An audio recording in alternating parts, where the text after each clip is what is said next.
today we're going to go over how to sign up for classes.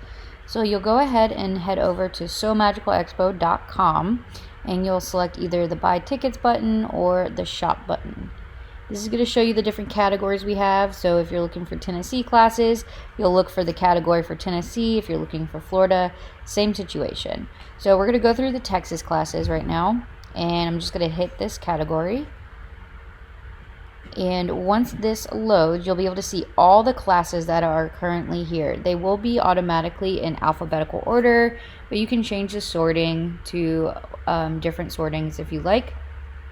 One thing I want to point out is if you are seeing multiples of one image, one class, it is because we've put in the title the dates and the times of those exact classes. So make sure you select the one that you're actually looking to sign up for.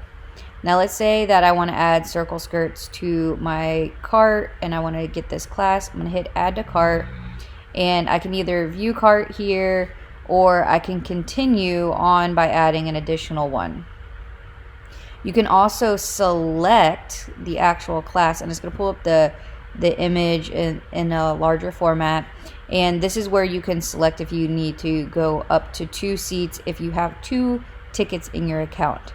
You're going to then hit add to cart, and you can go back to shop and go back to that category, or you can hit view cart to see what you've got currently listed.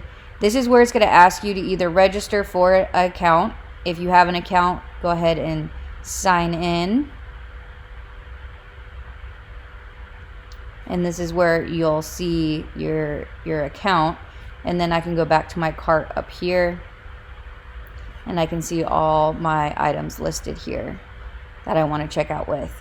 If I want to go back and add more, I can do that. If I need to change this quantity down, I'm just going to hit update cart, and we'll do that.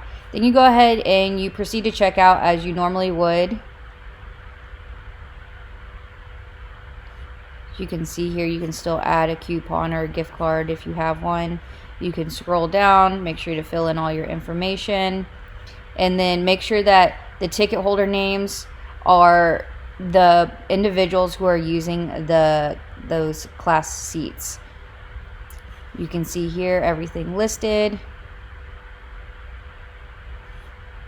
And then here's my different options for checkout. We do have PayPal, Stripe, credit card. And then PayPal also does have pay now or pay later as Follow us on all of our social media platforms to stay engaged and up to date.